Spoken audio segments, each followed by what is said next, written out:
How to delete Bluesky account. Hi everyone, this is Kate and welcome back to Login Helps, and on this video we will see how we can delete Bluesky account.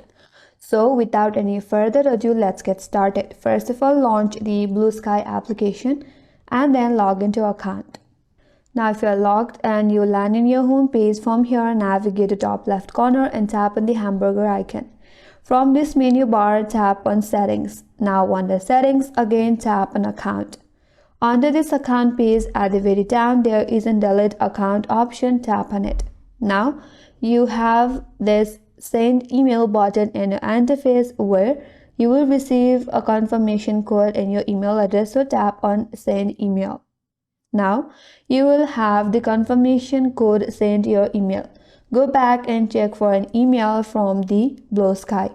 After that, you have to type in the confirmation code, and under that you have to type in your password. Once you have entered your correct code and your correct password, tap on Delete My Account and confirm once again.